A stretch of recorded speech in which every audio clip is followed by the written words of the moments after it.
पुणे सोलापूर राष्ट्रीय महामार्गावर सोमवार दिनांक 16 रोजी नेहमीप्रमाणेच वाहतुकीची धावपळ सुरू होती।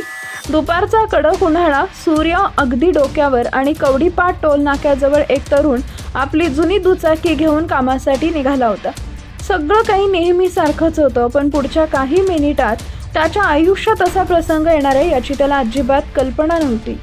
रस्त्याच्या कडेला उभ्या असलेल्या एक महिला वाहतूक पोलिसांच्या नजरेत त्याची गाडी पडली आणि हात वर करून त्याला थांबवण्यात आलं।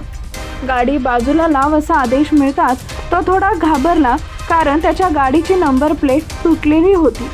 तो नम्रपणे म्हणाला, "मॅडम, चूक झाली, माफ करा."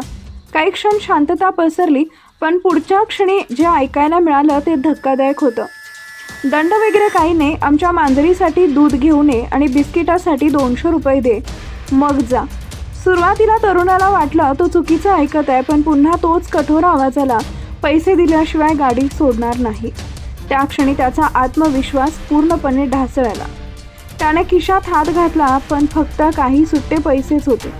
तो हळूहळू म्हणाला, "मॅडम, माझ्याकडे पैसे नाहीत, मी गरीब आहे." मात्र कायद्याचं रक्षण करणाऱ्यांकडूनच त्याची विनंती फेटाळण्यात आली।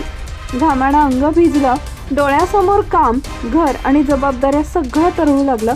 शेवटी त्यानं मित्राला फोन केला। काही वेळात मित्राकडून 250 रुपये मिळाले आणि त्यानं ती फरमाईश पूर्ण केली।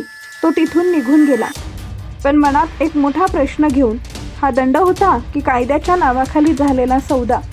त्या दिवशी फक्त एक तरुण नाही, तर कायद्यावरील विश्वासही काही अंशी हादरला।